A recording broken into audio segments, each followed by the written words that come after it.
morning, everyone. Super excited to be here with you guys today. Still think we've got a couple more people joining us, but maybe we can just do some quick introductions. And, as people step in, we'll kind of bring you guys up to the stage.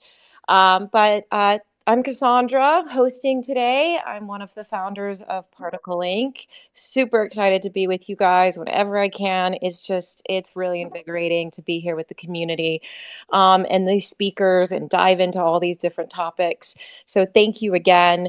For those of you who are new to our community, who are just joining us, I'm going to just give you a quick intro, who we are, what we're doing, and what's coming up, right? So Particle Inc., it's a next-gen AR mobile gaming experience. We are minting, guys, here in 6 days, exclusively on OpenSea next week, October 26th. Super excited, man. It's just been an incredible journey to get here. And the whole team's working 24/7 right now. We just can't wait to that date, October 26th, to be there with you guys and be celebrating and be sharing our world, getting it out there to the community finally. And so we were a little bit, just to give you guys a bit of our past, where we've come from. We launched on the world stage of TED in Vancouver. We were invited as speakers in TED of 2022. And we also launched a proof of concept of our immersive experience in Las Vegas, which also won us Best Immersive Experience in the World. And we're very excited to announce just recently in the last day, I guess, 2 days now, this week, that our flagship live portal will be opening in Las Vegas. At the Luxor Hotel and Casino in partnership with MGM. It's been a long time. I've been having to keep that inside, guys. So I'm so excited to be here on the space and sharing that with you. Those of you who do end up purchasing a particle pack as an NFT holder, part of the benefit is getting to come into that in real life experience, that live portal, and go on an adventure with your own personalized NFT. And we're so excited to invite you into this world and let you explore and enter into the 2.5th dimension.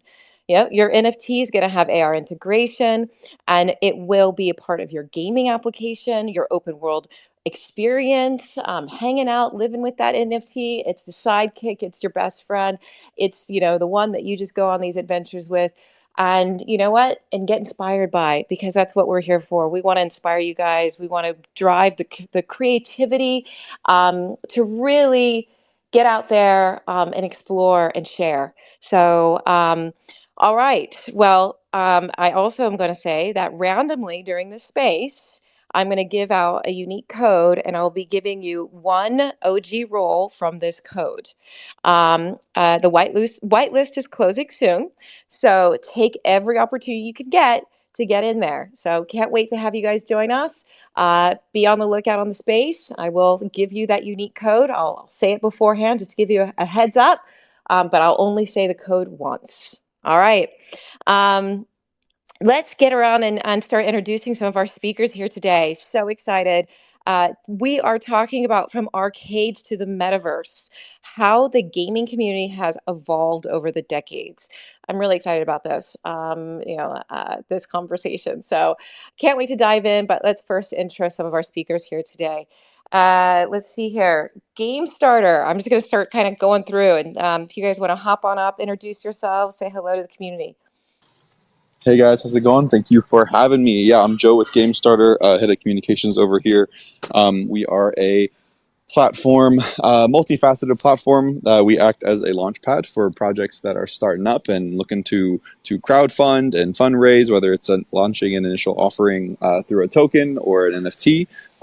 We also are an incubator / accelerator, helping projects with kind of an a la carte service that are looking for guidance with whether it be marketing or development, game design, that kind of thing. And then we also are in-house studio as well. So we've got a Dark Frontiers in the works, which is a high quality space adventure game. And then we also have a couple other games on pipeline. We're launching playable versions of 3 games between fall and winter this year. So we're super excited to start pushing our products out and actually get playing and get on the market. So thank you for having us, and congrats on your guys' success and upcoming launch too. Thank you, thank you, thank you. Super excited to have you here with us, and looking forward to hearing your thoughts as we dive into arcades to the metaverse. So, cool. Let's see. Bullygon. Who's with us today from Bullygon? Oh no! Are you getting rugged? You getting rugged? Oh no! Okay, all right. We'll come back. We'll come back. We'll come back. And raise your hand when you think if you've gotten some tech issues. We'll pull you back in. All right. Footprint analytics. Alex. Hey everybody, how's it going? So in case you guys don't know, my name's Alex. I'm the community BD slash North America guy here at Footprint Analytics. And what do we do at Footprint? We provide data infra. Right now, most of our infra is focused towards games, launchers, and VCs. But to give you kind of the long and short, we combine Web 2 and Web 3 data via abstraction. So one of our cool products is our Footprint Growth Analytics, which is really specifically geared towards games, so that they can combine their off-chain metrics or their off-chain data with the on-chain data to get really targeted metrics. Get your user funnels, get wallet profiles, and a lot more. So definitely check that out if you're a game or a launcher and you want to harness your data and grow. We're your guys. We also have some free APIs, and we cover a lot of chains. We got a heck of a load of data. So if you guys want to go check that out, you can. And we also do some reports as well. So we just released our September Web3 game report. So recommend you guys check that out, kind of see where the market's at and what's going on. And thank you again for having me. Always love being a part of the Particle Inc. spaces. Awesome, awesome. Yeah, that game report's great, by the way. So I love reading that. So thank you so much for sharing that with the community. It's super. Awesome. DApp Radar. I believe who's here from DApp Radar? Um, I think Here, yeah. How are cool. you, Cassandra? Awesome. Welcome, welcome. Yeah, thanks for having me again. Happy to be here. And GM Ruan. I'm the head of research and analytics at StabRadar. And we are the world's dApp store, tracking over 55 blockchains, almost 15,000 dApps, and providing a very holistic um, snapshot of what's going on in the industry, DeFi, NFTs, and of course, gaming. And yeah, the newest trend that is SocialFi. So yeah, go out, check the rankings, explore what dApps are popping up, and we also just released our newest product, which is the Radar Signals. And basically, this is a way for communicating and giving a jump ahead for our community to be ahead of the market. And yeah, I mean, happy to be here and excited to talk about this topic. Great. Well, thank you again for joining us. Always great to have you with us. Let's see, who else am I seeing here? Crazy Ant Online? No, I see. Yeah, Crazy Ant Online. Is that? Come on up. Come introduce yourself. Yeah, thanks so much for Cool. accepting my request. It's BB from Crazy Ends. And it's my second time joining you guys, and pretty looking forward to your launch as well. So for Crazy Ants, it's a polygon game up and running for the last 3 months. The in-game stats got a little bit updated since last time I joined. So it's as right now 1.7K daily active users and 400K transactions on Polygon, which is quite a big milestone for us. And the floor price is, I think, is now at 40 Matic, around 4 times the pre-sale price. So I think the community is pretty happy with our latest update, I think. And the game is now free to play. It's up and running, and you can the gameplay is based on loot grind, which you can play with your character to pick up loot from the raiding the dungeon, and power up your build and fight tougher monsters and bosses. So if you can check the link in the bio and to play the game right away. And pretty looking forward to the topic today, and I think I'm pretty interested for it. And just looking forward to the insights having in these spaces. Yeah, thank you guys. Awesome, awesome, and congrats. Sounds like you guys, you're doing some great stuff over there. So I can't wait to go check it out. So really happy to hear how things are progressing for you. Super. Let's see here. Who else we got? Steve. Awesome. Always great to have you on Space. Come on up. Hey, great to be back, Mhm. guys. Steve here from Pondau. I'm sure a lot of listeners may know what we do at this point just from how many times you guys have had to listen to my voice, but we're a lending and borrowing protocol, allow you to leverage any asset as collateral, whether that's DeFi, derivative, or gaming asset. So that's what we do. Enough of my pitch, but wanted to give you guys at Particle Inc. a huge shout out for the launch that's coming up here. I've been waiting for such a long time for that one. Ever since I've been talking with Ross back in June. It's been a great project that's been on my radar. So really looking forward to this for you guys. Oh man, thank you so much. Really appreciate that. We're so grateful for our community and all the support you guys give us. So thank you, Steve. Let's see who else. Jeff from Mega Fans Gaming. Hey, Jeff Donnelly here from Mega Fans. Thanks for having me. And congratulations on your upcoming launch. That's really exciting. I was just in Vegas last week. So, and I get out there quite often for conferences and things. So I'll make sure to go in and check out your experience. So Awesome. Thank you. yeah. So Jeff from Mega Fans. Mega Fans is we're an infrastructure SaaS platform for esports. So we have an esports tournament system that can integrate into any game in any environment. So we work with game developers to support them for lowering cost per acquisition for new users by offering esports tournaments and rewarded gameplay. And that also helps retain users and monetize users. So obviously, it's a need in the gaming industry, to differentiate. It's a sticky factor and traction device for games, and we believe it's going to be extremely useful for games in the metaverse.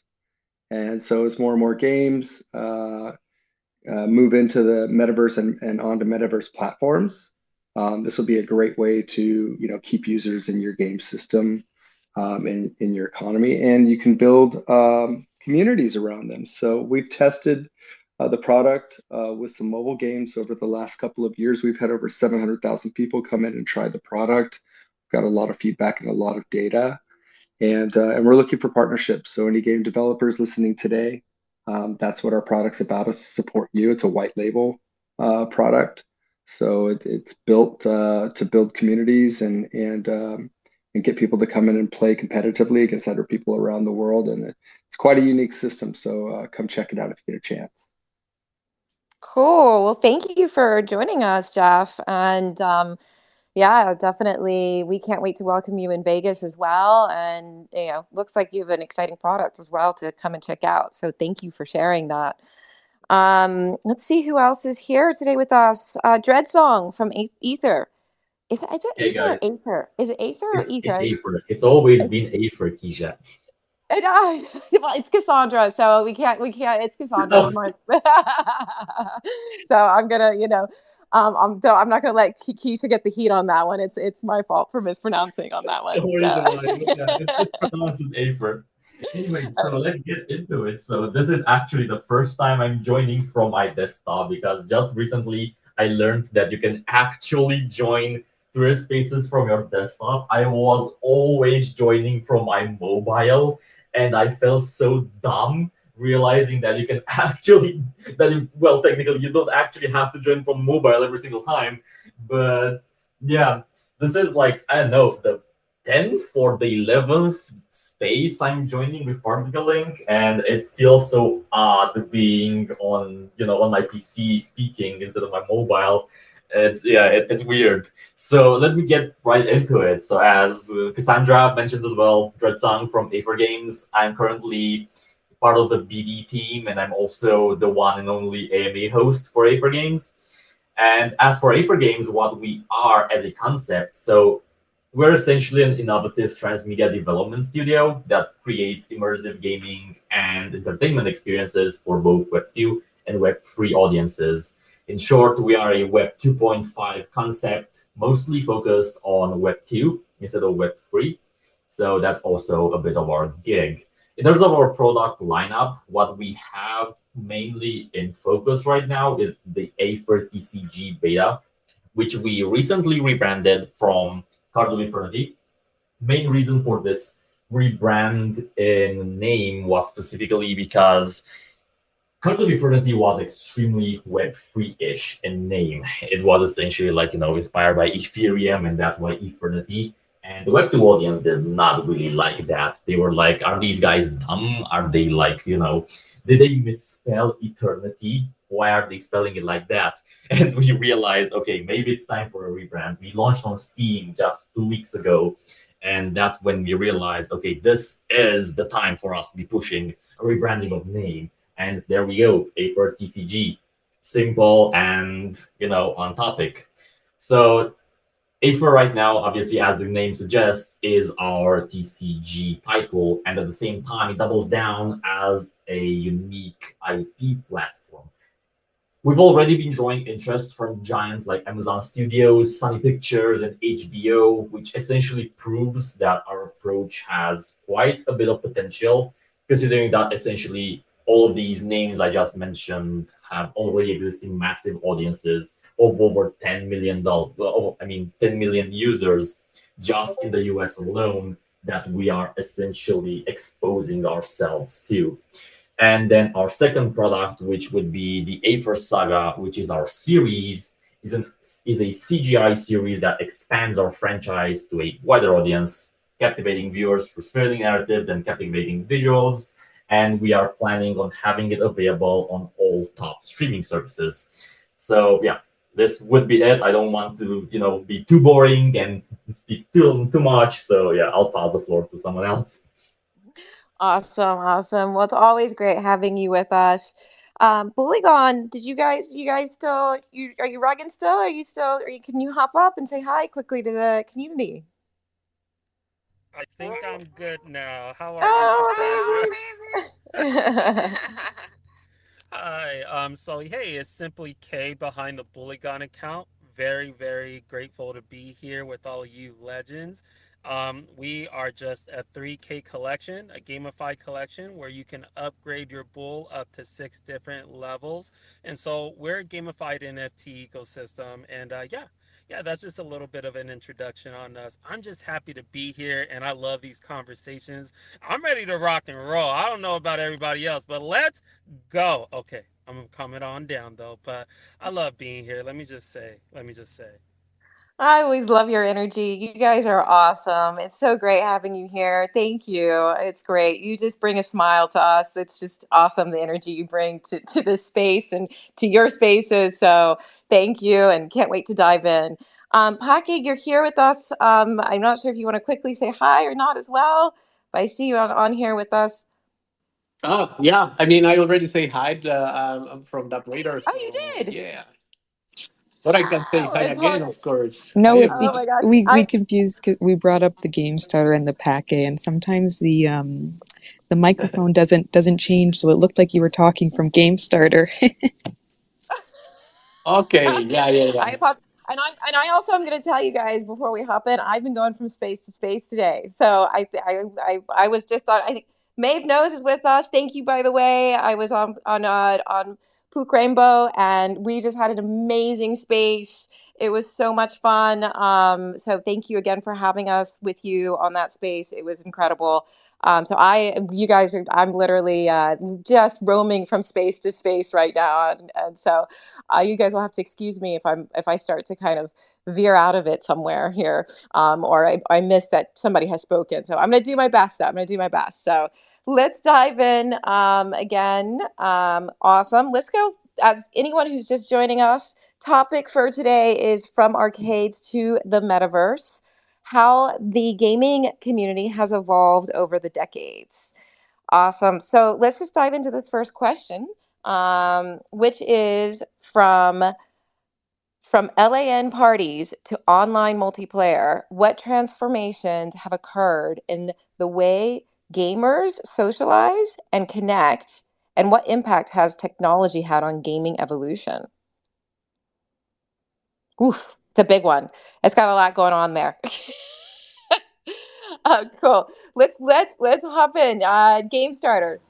I'm probably going to date myself a little bit here, but some of you, millennial gamers might remember the days of like hopping onto the PC to try to find a game, like find a room with your friends, and how difficult it was to actually play with anybody. And I remember being on like the home phone while I'm scrolling through games as they're like popping up, and you're trying to join the same server, and then it's full, and then you're hopping on and you miss one, and then it was such a disaster. I remember just being such a pain to try to play with friends and get your groups together. And I just, personally, am so grateful for the technology and how things have evolved to allow for the social aspect of gaming. Going from that was something that was such a headache and so difficult to coordinate and actually just sit down and enjoy, and now it's something that is so much of a community event. So I think the technology has made things so much simpler and so much more straightforward that we can really just enjoy the community aspect of things and playing the game with friends versus it being some sort of headache or thing to have to try to figure out. And of course, there's still technical challenges and difficulties here and there, but for the most part, that's my experiences of how much better it's gotten. I couldn't agree with you more. And, some of us, I was just thinking to myself, some people on this space may not actually know what a LAN party was. Like, so, Oh, absolutely. Like I um, said, been in the gaming yeah, I space for know, so right? long at this point that I was like, you youngins don't even know what it used to be like. Right, exactly. It's like, showing them an old landline with like an actual cord to a phone. So cool. I love it. And yeah, totally. So on point. It really is. Technology has definitely made things much more seamless from that perspective and being able to have that kind of multiplayer experience. Obviously, we're still, as we experience here, just, in these spaces, we still get rugged, we still have issues that come up, but it's definitely changed over the times. Cool. Let's do let's see. I don't know whose hand went up first, but Crazy Ants Online. Let's hop in it. Well, thank you. And for this topic, actually, we had this discussion back probably in our spaces, like a week ago, with a guest on boarding. Literally walked me through the 40 years history of gaming. So we started with arcades to development of MMORPGs. His points back then was, um, while arcades are like the least profitable, and you must pay and entries or fee to buy games back then, pretty like decades ago, and now the games are probably almost free for now, and you must pay for like a better gaming experience or portability. The basic concept is the game, as for now, is getting more generous. We're giving away like maybe in-game assets or better accessibility for players, for them to get quicker to be adapted to the gaming content, and get involved with the in-game economy, and that applies to Web2 and Web3 games. And of course, technology has been like shaping what we have now about the MMORPG, about Web3 gaming. But there's one minor things that I think is not working for today's sales pitch. I don't think the gamers nowadays care too much about ownership. I know it's so many games that's been pitching that like that the assets are what they can resell on chain, and ownership means everything. But I think what gamers cares more is whether they can free to whether the game can be free to onboard, whether it contains like social elements for them to show off their in-game assets to other players. Rather than like the game, it's up there for sales, for profits, or other things like that. But yeah, that's just my take. And generosity is basically my main point. And thanks for this question. Yeah. Wow, what an answer. I love it. There's definitely such, like, you really broke it down there in a great way. But you also hit on a point there, which I think is really interesting, that why do people game, right? And why do people want to get together on these online multiplayer experiences? Why did people have LAN parties where people would get together and take consoles and actually meet each other, to actually play together? Um, and I do think and I'm gonna just say here, I think there is, the digital ownership is just one. It's just building towards kind of the evolution of what we're talking about here. But ultimately, it is about why are they coming to game, right? And what transformation has happened in the way that we're socializing and connecting. And I think that it's just become another part or another actor within the gaming experience of why you can own those digital assets and move with them around. So I do think that in time, because they own digital assets already, they'll be able to kind of it kind of just it goes hand in hand with the experience, right? But you're right, people do care about downloading it for free, having a good time, making it seamless, right? All the different things that you listed in today's world of gaming. But it is interesting to think about how what you just said, what that relates in the future and what we're building here in general for this group. So Pake, jump on up.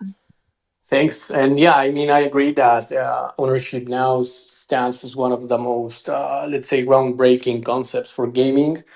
But let's go into a yeah, travel to the nostalgia. So if, I'm also a millennial, right? I grew up playing video games, Nintendo, in the 90s, and the PlayStation and so on. But before that, I remember that I was going to arcades, right, to see my friends and play Street Fighter or Pac-Man or Metal Slug. And this is the fact that we proved that games are also a high social component of society in general, historically, right?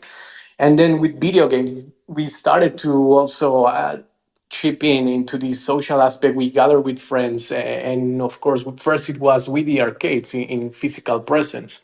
And then maybe we gather together with our friends to play one of these consoles. And then we started with LAN parties.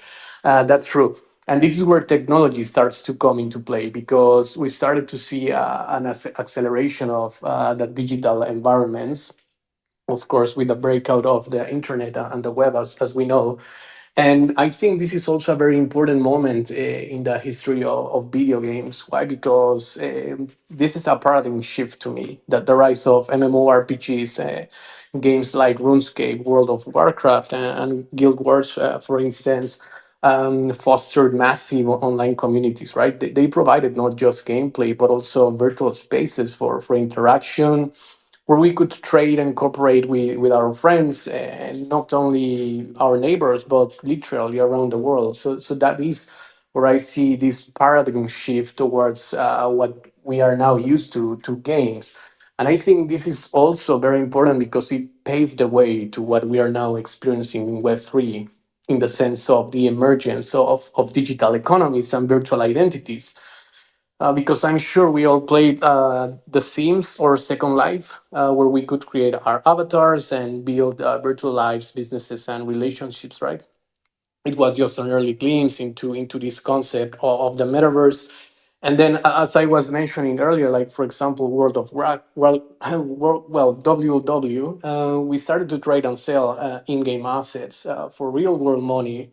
I remember in the early 2010s, seeing a crazy amount of gold being sold in Brazil and Venezuela, and people really gave a monetary value for these digital assets. And I think those two aspects, like the socialization in a digital environment, and then the also the gamer economies, is what paved the way to what we can now call Web3 gaming.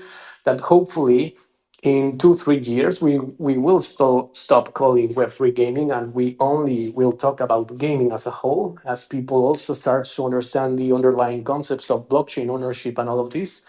But yeah, I think it's super nice to see and turn the head around 40 years and see how games have evolved, not only in terms of graphics and gameplay, but also in these things that we can now talk as social and metaverse aspects.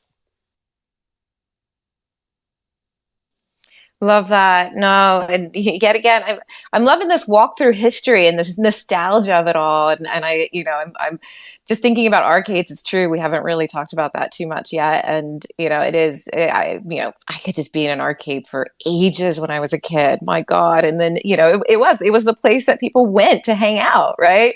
You can go to a mall. I met my friends at an arcade, man. Like, So it was definitely, those are good times, but it's pretty incredible to see, where we've come and what is in the future of how things have evolved. Jeff, jump on in. Love to hear your thoughts on this. Absolutely. I'm gonna date myself like everybody else here. So yeah, I go back to arcades. I was competing in arcades back in the day, but I also hosted LAN parties at a couple of universities. I'm in San Diego, and San Diego State and UCSD had a pretty vibrant gaming community, 20 years ago, and on campus. And so we'd hold LAN parties, which was always pretty cool. The transformation, though, that I've seen is obviously, giving the players a digital platform where they can now connect, exchange, information, ideas, hold their assets, trade their assets, brag about their assets, whatever that might be, but compete and talk and commune over gaming, right? Um, so to me, that's the ultimate transformation. And as you're working in AR, VR, that's the next step, right? Because then it's going to be fully immersive, everything except, physical touch, but it'll be tangible. And I'm super excited about that. I mean, Pokemon obviously was a huge breakthrough. Communities rallied around Pokemon. Communities were created because of that game, because of those characters. You go onto Reddit and you've got Pokemon chats and things like that. So that all of that is going to encompass and help build, communities around these different IPs, different titles, different characters, and I think it's immediately accessible. I don't know how many people on this spaces today are using mobile devices versus PC. I would think the majority, because Twitter Spaces originally was only available on mobile, and that's going to be your supercomputer, digital transportation device in the future. I just read that I think 82% of all internet access will be done on mobile devices by 2025. That'll be 4 billion people that only use mobile devices on a daily basis. So, and with the AR VR components that you can do with a mobile device and the phone systems, the camera systems on the phones, I think that's the next phase. And then we're going to have projections coming out of these phones at some point, right? And things like that. So I'm excited about it. I think the digital space is digital platform and social media is really what's helped accelerate not only growth in the industry as a whole, but then in return, the industry has been sort of a launch board or a launch pad in gaming, for these experiences, right? So we're really the gateway and one of the natural bridges because we're entertainment. And ultimately, gaming is supposed to be fun, right? It's a business, but it's a business of entertainment. And you've got a huge industry out there. The global entertainment industry, I think, is $2.2 trillion, and we're gaming is the fastest growing sector in that space. So with all of this, social media platforms, gaming, AR, VR, and all those intermix, and you can deliver it on a mobile device that you're already carrying with you in your pocket every day, and you're going to be using it. I think the future is bright for our space and for this continued transformation as a whole. Wow, couldn't agree with you more. I mean, it is true. It's pretty wild. I mean, how much our phones have literally become a part of our limbs at this point. But the power that they carry and what we can do with them and what the future looks like for them. I mean, I guess there is the whole conversation about the smart glass and where that comes into play. But already I will say let's stick with the phone and we've obviously seen the power that it's at the transformation that it's brought into our lives over the last even just think about the last 5-10 years, right? What the mobile phone, the iPhone, right? Your Android, what that's done for us and how we've incorporated into our daily experiences. But you're right. It is, the gaming, the entertainment, the way we kind of connect with each other, socialize. It's a lot easier, man, than carrying a console around to go meet your friends. That's for sure. So, um, Let's see who else. Somebody else put up their hand. Yeah, let's do it. Dread Song, come on up. I saw your hand come up there earlier. Perfect. App with Twitter Spaces on desktop. I cannot raise my hand. Oh, we're learning about how this is working on the desktop, huh? So yeah, and I was like, "Hey guys, how do I raise my hand?" I was doing this in our group chat, and then Keisha was like, "Well, you just have to cut everyone off, then jump in. Don't first apologize second." And yeah, I was like, "Okay, I did not know that you don't actually, have the option of raising your hand." So this is something I also actually wanted to jump into as a subject. So I was quite a big fan of LAN parties. I was going quite a few of them, primarily because of the fact that most of my friends did not own a proper gaming machine or consoles or anything like that. And it's weird in a sense to see how gaming as a concept has evolved over the years. Like, I still remember how we were in high school and gathering around, and we were like, "Hey, let's go to the internet cafe tonight. We want to play some Mortal Kombat on the PlayStation or the Xbox." I don't even remember what it was.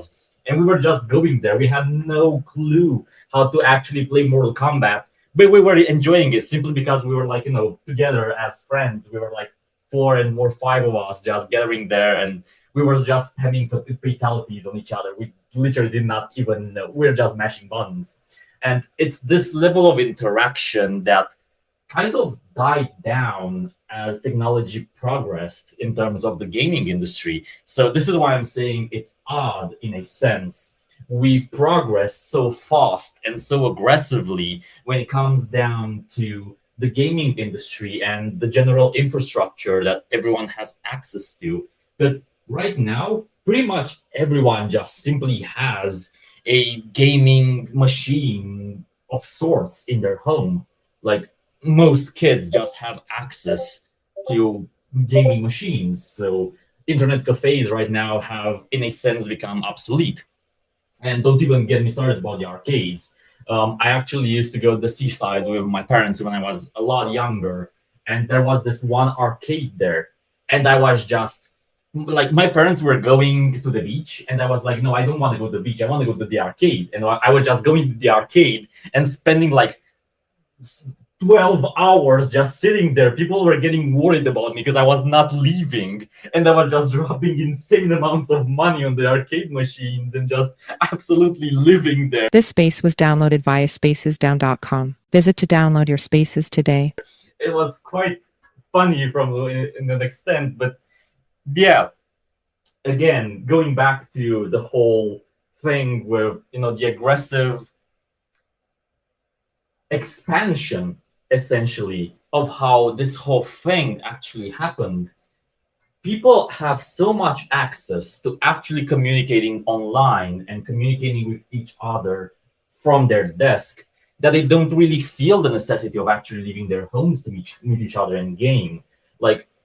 Obviously, when we were a lot younger, we used to meet up and just play physical games in person, not actual PC games or anything like that. We'd play hopscotch or random games. We actually had more brutal games in my group because I'm Eastern European, and Eastern Europeans love physical games where we just beat each other up. So that's also a thing. But yeah, it went weird because people stopped feeling the necessity of actual direct interaction. And this is also one of the reasons for which I feel the newer generation is a lot more socially awkward, because they got used to just interacting with people from through the internet and through a computer or a phone screen, and they don't feel that necessity for actually meeting up and meeting up in general, not necessarily for gaming. So this is a bit of a handicap of aggressive technological advancement in a sense. But yeah, again, especially now that also the phone industry, the mobile gaming industry evolved super heavily, people just don't really have a reason to go to LAN parties or anything like that, because even if you don't have a gaming computer, you can still game from your phone. So you have 24/7 permanent access to just gaming, like any type of gaming that you actually want. Like you can essentially, like at this point, if you have a performant enough phone, you can play games that would essentially require a desktop to be able to play them. Like this is how much mobile gaming has advanced as well. It's definitely interesting. For sure, for sure. Thank you so much for that, Dread Song. That's awesome. Yeah, there's so much going on here, man, in the advancement and how quickly it's moving. You know what I'm going to do? What I want to do is actually pull in the second question, and then as you speakers that you guys haven't hopped up yet, you guys can answer the first and dive into the second, because I think a lot of us were talking about technology and the Web3 technology and the future of that and how that's tying in from where we're coming from arcades to LAN parties to console gaming to where we're at today in blockchain, and we can kind of tie these ideas together. Which is the second question is Web3 technology offers new opportunities for creators, including decentralized game development. How is this decentralization shifting the balance of power within gaming communities? Which I think is really interesting when we talk about kind of the history, where we're going, our experiences, our nostalgia, and where the future is, and what we're building. So, Footprint. Well, Yeah. uh, Yeah. Did you yeah, had your hand up, Alex, and then it went back down? Did I scare you with yeah, that did. second one? Yeah, the second question, you got to give me give a guy a little bit to stew on that question. I got to stew on that one for a bit. Really, all I really wanted to talk about was, kind of. And first of all, you guys are all dating me. Like I'm way too young for arcades. Okay, so I'm definitely the young buck in this chat for sure. But Not you what I wanted aging to talk about everybody kind of a else. little bit was kind of how streaming services like Twitch and even back in the day, Owen.gg, how they've kind of also helped the evolution of gaming as well by giving people access to gaming without them actually needing to game, which I just think is super cool. It's bringing a lot more interest, way more than we could ever expect through just straight up playing with our friends and stuff like that. I think the streaming services have brought a lot of great potential for future gamers, as the scene evolves and stuff like that. So and it's getting more people interested in games as well. So I think streaming is definitely something that goes on now. Talking about decentralization and giving the power back to the gamers. I mean, don't talk to me about DAOs because I think DAOs in games kind of suck ass. But that's just my opinion because just nothing will get done. But um, regarding the fact that we're seeing a lot more, with the decentralization aspect and the power back to the people, we're seeing a lot more like rewards for the gamers themselves, which is something that's really quite nice, and it hasn't quite caught on yet, but I think eventually players will see that the when they get the rewards, like, and actually being a more active user and getting rewarded for being more active and more involved in the game, I think this is something that would be quite powerful in the shift of uh, gaming, in as a whole. Especially, I'm very curious to see how these rewards will be shifted into metaverse games and more AR and VR. I forget who was talking about that, but I think that's something that's super interesting, as well. But let's give it back to the other speakers there, and thanks, thanks for calling on me. Well, I would say you did well there, Alex. Even though I surprised one on you on that one, you pulled it through. So, um, cool, cool. I think Bullygon, hop on up here. You got your hand up, but yeah, did it go down and then up? All right, come on up. We're good. We're good. I was just gonna say on the first question, the evolution of gaming. I personally was like, I lived in arcades basically. I would visit Las Vegas a lot with my parents, and they would just drop me off right at the arcade, and I would just be there all day. And I thought I had awesome parents. Now I'm kind of questioning their judgment. But at the end of the day, I was really happy that I got that exposure to video games because I was that kid who would like literally put in their information and like saved my data because I knew I was coming back that next day or the next couple days, right? And so to see that transition from like this giant console holding your information to like now you're in your home and like you have these memory cards that will go into your gaming console, like I don't know, so that evolution of like having your data saved from like being in this giant, I don't know, room of full of games to like being in your home and like the comfort of your couch, and like now you have all your data there, and like these were games that, you know, Time Crisis. If anybody remembers Time Crisis back in the day, like I don't know, that was like a goated game for like shooters, and like now you can have that in your home, and like I don't know, just that transition was just like amazing to see. And then talking about the second question, you know, how is, you know, revolutionizing gaming? What I really want to see is just, you know, the power in the gamer's hands. I want to see that IP, you know, owned by the gamers. Like you go through so many milestones, you earn so many rewards. At the end of the day, you can't even use it if you're not, you know, playing that game anymore. You can't create that real world value for yourself being a gamer. And so I think when it comes to like decentralization in Web3 and what it's doing for gaming, it's not there yet, but I think the potential of like gamers holding on to that value and actually able to like see a bag get built out of it, I think that's the goal for it. So yeah, that's my 2 cents. Love it, love it. I'm fully aligned with you. I just love hearing all those nostalgic stories about all of us, our past, where we came from, and it's super awesome. And yeah, no, it is. It is about it's you know what we can do in the future in owning these assets. And you know, I know we've got some differing opinions in this group chat on that, but I do think it is going to change the landscape and how games are created, and I'm really excited to see you know how that progresses in the future with the community and the gamer actually having more power in the development of this in the future of these games. So I'm going to do one quick unique code shout out here, guys. All right, just before I call in some of you other speakers to dive in further on these questions, but I'm going to go ahead and share it with the community. To secure a guaranteed mint roll in our Discord, please pay close attention to the following code. Once you've heard the code, you'll need to post it in the friends channel on our Discord server.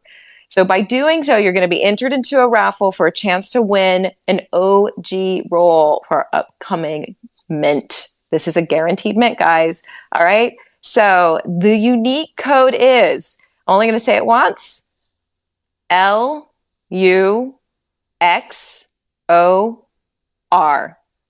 Good luck. Awesome, guys. Super great. Steve, you've had your hand up. We haven't heard from you yet on this. I can't wait to hear your thoughts here. Yeah, thanks. I appreciate it. It's also probably going to be a quick hi and bye here because I have to drop in a few minutes. And it was a great space today. So honestly, just enjoyed listening in.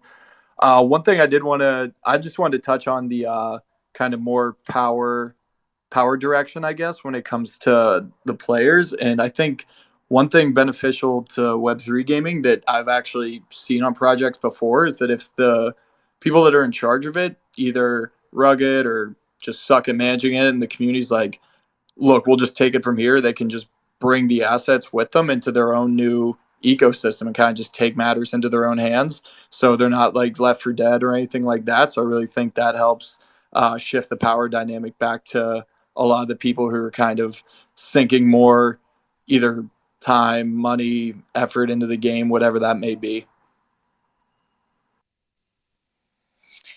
Couldn't agree with you more.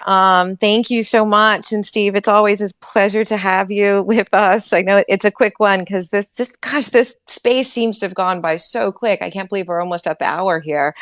So, but thanks again. And we look forward to having you always here with us in the community. Jeff, I see a hand up. Yeah, I just want to say power to the people, because these DAOs and these organizations and these communities it's all about the people. And I've read about and seen games that to Steve's point, that were taken over from the original owners. I think with this crypto winter that we just went through and NFT winter that we're in the middle of, we're going to see more of that. And you know, if there's a cool IP, right, cool game out there that people like, and they can take it over and, you know, create it or build it from the ground up.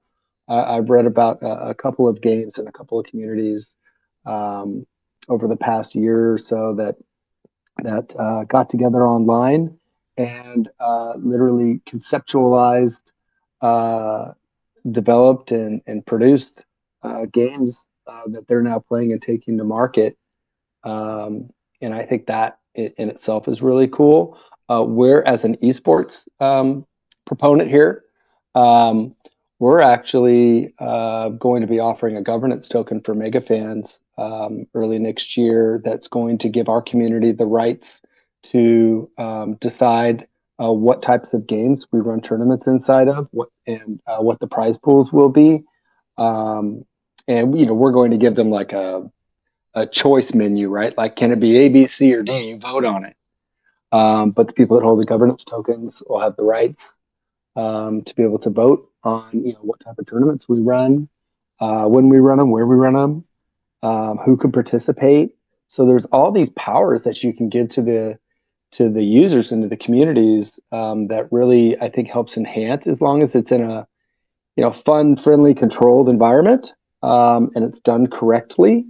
I think it's quite powerful and engaging. So that's my 2 cents on, you know, the Web3 technology and you know, what it's going to offer for creators and their communities. Love it, love it. I agree with you. Power to the people, man. And yeah, we really think about our community and how we involve them and inspire them to be a part of the storytelling and the narrative. And you know, we've built the technology so that it really does help enhance that experience and make it seamless for our community. And we think that's really important in the development and the future of gaming, as gamers become more and more involved, you know, in the storytelling and the narrative and their characters. And you know, I think we've got nostalgia around these games, and we can think about the things that really inspired us. But now it's also becoming even more so part of our lives. You know, even more so part of kind of how we define ourselves. And as you said earlier, Jeff, it is the fastest growing industry, and that's for a reason, right? That people are finding themselves gaming more than they are going to the movies. So these are all great points. Thank you, Jeff. Cool. Let's see. Anyone else? Footprint? Or wait, actually, hold on. Crazy online ants. Right? Crazy ants online. By the way, I'm so sorry I missed your name earlier. Can I just grab it from you, because I want to be able to. If not, then you don't want to dox yourself with your name. Totally fine. Yeah, sure. It's my bad. My name is BV, so you can call me that. And I must apologize first. I gotta take early leave, so there's another spaces coming up shortly. But I don't want to share my 2 cents first. Actually, I just whenever I try to relax, try to zone out, and I used to browse like TikToks or YouTube Shorts for gaming content, and there are like so much touching moments like player used to share on like MMORPGs. There are some kind of a statue or NPCs the developers build in memories some deceased players. These are touching moments, but in my view, so this can be some kind of a constant ending. So you have to you don't have to be that, but you have to like you have to be so different to make like extraordinary achievement to be there and to be memorized that way. But that's how maybe decentralization has been shaping Web3 games. That you don't have to go through the top-down management of all these MMORPG games, and the Web3 games are from bottom to the up, from bottom up. So I think for all these massive Web3 games, and most of them are still like under development, and there are like all community driven, that you can be part of it by contributing to the ecosystem or to the community itself, or be part of the DAO by holding tokens or also what.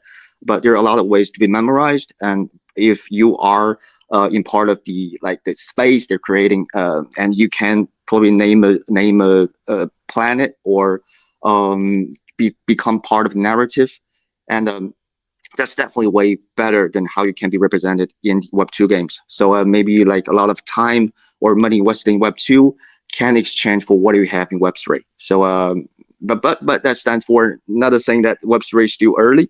There's still a lot of things eager for us to work on. But sure, being early definitely like returns with like more privilege and more maybe like social elements that we can have in Web3 games. Yeah, that's just my take. And thank you again. And just have to apologize. I gotta leave.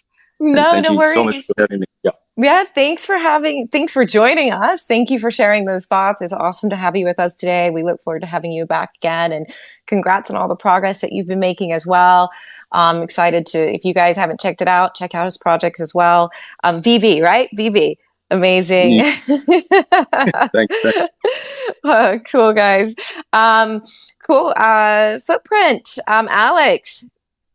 Yeah, so I was stewing, and I came up with another point that I think is kind of interesting about the power of decentralization and owning your assets, especially regarding NFTs. I think it's really cool that once you own that IP of that NFT, you can pretty much do whatever you want with it. You don't really have to worry about the repercussions because it's yours. So you can make it a part of your identity. You can bring it across to other games. You can, if there's customizable skins in another game, you can make that NFT IP. The skin in that game, and there's no real repercussions for doing that. So, for example, right, if I went from League of Legends and I went and I made a custom skin in Dota, that might be a big old no-no. But you know, if I own that NFT skin, I think you can do whatever I want, and you know, I think that's really cool. And I can bring this across and to wherever I'd like, and do whatever I want with that IP. So I think that's another cool way that we can bring the power back to the gamers, especially the gamers that are really connecting with their in-game identity. Yeah, definitely. I couldn't agree with you more on that for sure. And you know, it's definitely it's a very promising future for us. And you know, as we say, yeah, we know we are early in the kind of adoption of Web3 gaming, but we're also laying the foundation for it. All of us here who are working in the gaming space and developing and in the Web3 space in general. So it is exciting times, and being able to kind of share these thoughts with the larger community, the Web2 community, being able to think about how we incorporate them into the overall vision and the opportunity that we can you know provide for them, right? But I think we've had a lot of learnings thus far, and I think a lot of us that are in the space developing, building, creating are taking that and being able to really expand on it and plan for really building a better future with the Web3 space, and that power to the people, right? The that's going to be my new slogan. um, Cool, guys. I know we're up on the hour, you know, so I'm happy to continue going for a bit more here. And you know, but if you guys got to go, we can definitely. Okay, cool. We'll continue on here. I'm going to throw out the third question here, which is the rise of VR and AR gaming is pushing the boundaries of immersion. I know we talked about this. It's come up in the conversation earlier, but I think this is a great time for us to start incorporating it more about how that technology is redefining the gaming experience, but not only the gaming experience, but the player's sense of reality. So that's an interesting one to dive into. Cool. Anyone want to jump in that? All right. Oh, wait. All right. I'm going to go with you, Polygon, first. Let's do it. All right, for sure. So my first experience on AR was, of course, Pokemon Go. Just walking out, literally just like putting up my camera and literally just like making the whole environment a game environment. And so that was my first experience with like AR in like gaming. And so I can't wait for what Particle Inc. is bringing to the table, because I think you guys are really just gonna revolutionize some things right now and smack us over the head with what gaming should be like in Web3. So I don't know. I get so excited when I think about AR, because like I don't know. I really think about how immersive this world can become, and like how much we don't take advantage of our surroundings sometimes. Like you can really like look around yourself and really just immerse yourself in so many different ways. And so when it comes to AR, I think it from top to bottom, it has a lot of versatility. And then there's gonna be something for everybody in that AR world. It's not like cut and dry, right? There are so many different versatilities that can happen. I'm trying to word that right, but I can't because I'm too excited. But really, what I'm trying to say is you have a cake, right? And it's not just one flavor. That cake is going to have so many damn flavors. You're going to look up and say, how did they do it? And that's AR gaming, like literally in a nutshell. So I'm bullish. Let's go. Thank you. Thank you, Cassandra, for letting me take that mic. I'm just so excited. Oh, you're the best. You're the best. It's amazing always. And you know what? Yeah, we're bullish here over at Particle Inc. as well in AR, as you guys all know. We're all about being able to create that digital overlay in your real world, but not only just to really have that gaming experience, but to create a community experience, to get out there in the real world. You know, I think there's just so much opportunity, as Jeff was talking about earlier, I believe, in the space, talking about the power of that phone that we have in our hands today and what it's capable of doing, and the future of that. So I think, yeah, we are also thinking about as well, kind of like, yeah, the sense of reality and how we dream and the creativity. So it's almost like when you start to see that digital overlay, it starts to spur something else in your mind, right? Like when you started to play Pokemon and you saw that character up in front of you, you're like, what is that, right? So I think these are things that I can find that are inspirational, ideally, in our lives, in the way that this technology can bring that kind of enhanced gaming experience. Cool. Footprint, like Alex, jump on in. Yeah, this is interesting. You bring this question up because just today I was watching a video on Reddit about a bunch of guys that brought a bunch of VR systems to a really remote village in India, and how that just like kind of blew everybody's minds that attended and really kind of brought a whole community together, which was really cool. No one's ever, most of the people that were trying this out have never experienced anything like that before.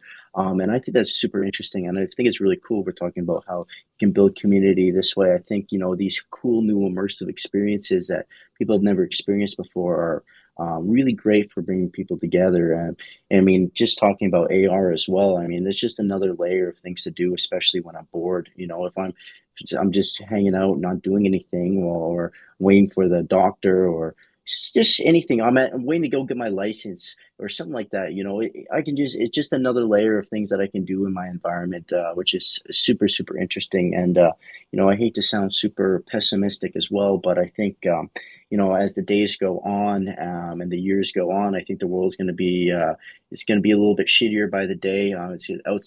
Going outside is going to suck. It's going to be way too hot or way too cold. So we're going to be staying inside and still get really nice, beautiful experiences while being at home is something that is really going to blow up as VR gets better and the systems get cheaper and more accessible for everyone else. So yeah, I think it's very interesting. Thanks. Awesome. Thanks for that, Alex. And definitely some good points there in what you're sharing. Jeff, come on up. Yeah, sorry, I hope I don't repeat what Alex said. Every time he speaks, for some reason, my spaces goes quiet. So we still have a ways to go with technology. We do. But I have a feeling you guys you're both bringing it, no matter what you're saying. I have a feeling it's going to be different. I'm just going to say Ready Player One, right? For sure. That's it. They've already shown us, or they're showing us, let's say, right? Part of our industry is, the animation, the action, the movies, visualization, storytelling, that sort of thing. It's already happening under our feet, in front of our eyes, which is really cool. And if anybody's seen Ready Player One or read Ready Player Two, you know the story. It's full immersion, right? In that case, into a VR. I think AR is going to be the more natural step for us. I love VR. I have since day one. I've got kids. When they were little, they were playing Minecraft. They still do, actually. My 20-year-old still plays it. And that's that's full VR immersion for them, right? And they're online chatting with their friends on Discord while they're playing, or et cetera, et cetera. So I think it's a beautiful thing. I think it creates a exciting space that, as you said, Cassandra, kind of ignites curiosity, right? And which is a lovely, human nature that we have. And the beautiful thing about the digital space is we can create just about anything and any type of experience in it. So, I say let's go. Love it. Love it. So what I'm going to do quickly here, I'm going to do just a quick speed round for those speakers that are here with us. I know some people have had to hop off, but let's just do a quick, fun little speed round because we have touched on the idea of nostalgia here. And so I want to know, what game evokes the most nostalgia for you? Can I go first on this one? Yes, of course. Do it. Oh my lord. So when it comes down to nostalgia in gaming, I don't even know where to start. Like, there's this one specific game that I used to play so much when I was a kid called Mu Online. It was essentially one of the first Diablo clones on the Korean market, if I'm not wrong. I think it was Korean or Chinese, I don't really remember. But oh my lord, I played that game for like 4 years straight as a kid. And I was so absolutely obsessed with it. So this was back when I was still in general school. I think it was, no, it was primary school. I just realized, I think I was like 3rd or 4th grade when I started playing this. And I was, as mentioned, absolutely obsessed, both me and some of my colleagues from school. And we were going home, booting this game up and playing for like 12 hours. And whenever our parents weren't allowing us to play, we were essentially getting on phone calls and being like, oh my God, I was doing this, I was doing that, we could be doing this, we could be doing that, like straight up addiction as kids when it came down to that thing. And this is essentially what ended up fueling my ARPG addiction. Like, I'm a huge ARPG fan, primarily probably because of this. And this was the first one. Then the second one was Cabal Online, which is essentially the exact same thing as Mu Online, just that it had more of a futuristic theme to itself. By the way, these two games are absolute classics. If you want to play an old MMO, absolutely try them, at least until endgame, so you get a bit of a feeling for what gaming was like, 15 years back. I would absolutely just go back and play these games again if I had the time, because they were absolutely jewels. I love seeing a Web3 iteration of these games, for example. But yeah, like Mu Online, Cabal Online, these were my ARPG timeline, essentially, when I was, like, as mentioned, very young. I was still in school. And then my next phase was actually MMORPGs. And my biggest love in terms of an MMORPG used to be Aeon Online. I played Aeon so heavily. I was not playing on the official servers at first. I was playing on the private server. I essentially became an extremely competitive player. I was in the top guild. And then I actually realized, okay, why am I playing on the private server? Let me just go on the retail server. So I started playing a retail server on Baldur. And what ended up happening is that I just became the #1 ranger on like the retail server, and I was just absolutely dominating PvP. I loved that game so much. Then came my World of Warcraft phase during Wrath of the Lich King. That's when I played World of Warcraft for quite a while. And then finally, I just became a filthy addict of League of Legends. And yeah, I essentially became semi-pro in League. I quit sometime in Season 6. I was top 100 EU West back in Season 4. And then I just realized, okay, the pro scene in League of Legends just does not really make sense for me. I did want to become a pro player. I started talking with a couple of esports teams, so on and so forth. But then I realized, okay, being part of the pro scene is really odd. You were supposed to be playing scrims with other teams for like 12, 14 hours a day. And I was obviously in high school at that time as well. So imagine trying to balance high school with like 14 hours of scrims every day. It's just not possible. And I was like, okay, I don't think this is worth it. I'll just continue my studies. And that's essentially what killed my my path to like becoming an official pro player. But yeah, like as mentioned, when it comes down to nostalgia from games, oh my god, there's so many memories of like Moonlight and Cabal. It's insane. I feel like I just got a tour of your timeline of your life right now. I love it. Oh, that was awesome. That was awesome, Dreadson. Thank you for sharing that. Cool. Polygon, you want to hop up? Tell us what game evokes the most nostalgia for you. I know it's hard to choose here. It's hard to choose, but No, absolutely. So the game that I love the most is something called Dance Dance Revolution. If anybody knows that game, just from being a kid, like jumping on there and like literally like losing 10 pounds the first month I like discovered it, fell in love with it, got so goddamn good at it as a kid. I would literally have adults pay for me to teach them how to actually like do the coordinated steps. Like, bruh, that game has literally like put a hole in my wallet. Here's the craziest part, right? There was this little arcade in my town, right, called Wonderland. Why was this a nickel arcade? A nickel. I kid you not. I will go into that arcade with like 200 nickels and be there the whole day playing one game. Dance Dance Revolution.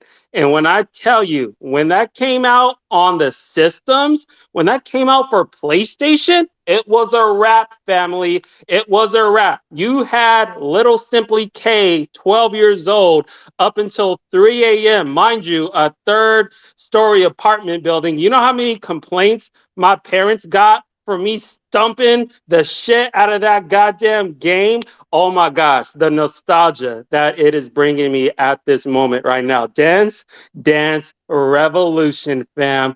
I kid you not. My family made so much fun of me. They said, you better become a professional dancer.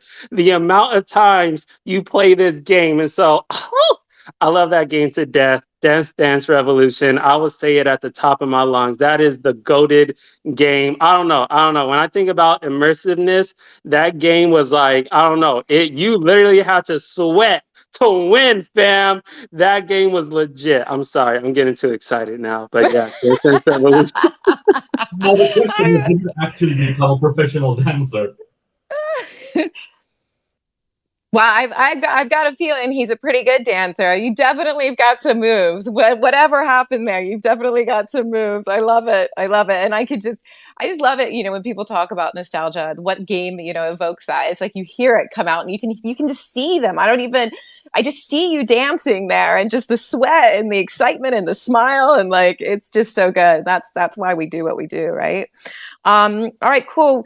Jeff and Alex, quickly, and we'll go look to I'll be wrap this really up. quick. Yeah. I'm going to go way back. Okay, walk through time.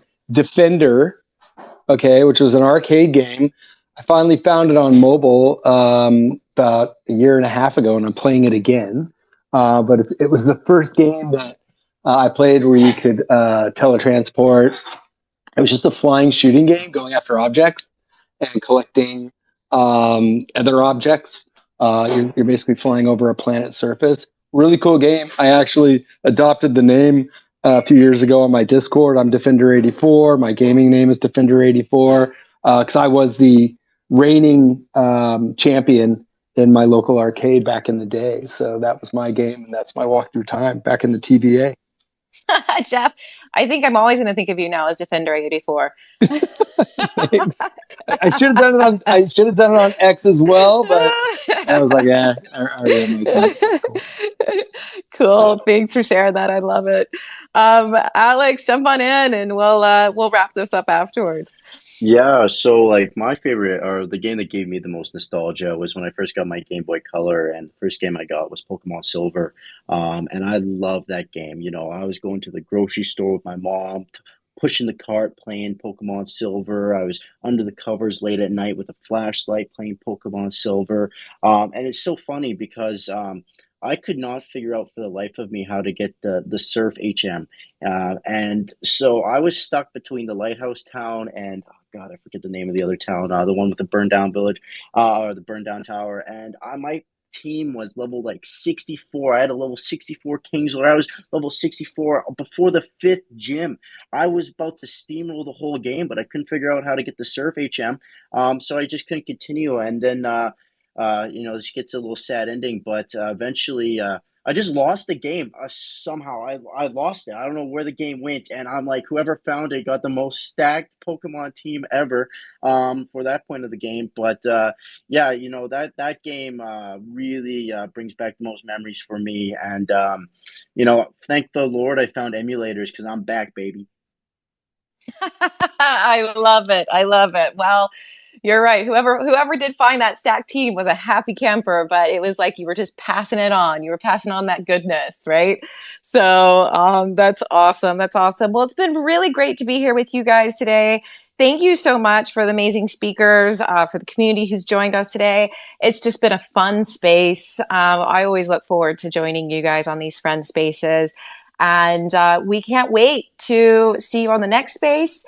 Yet again, guys, minting in 6 days, OpenSea exclusive drop partnership. Thank you again for all the support you guys have been giving us. And I've got another space coming up here. Anyone who wants to join, I'm learning how to pin things on Twitter. So guys, the team has been teaching me, but here we go. I think I got it.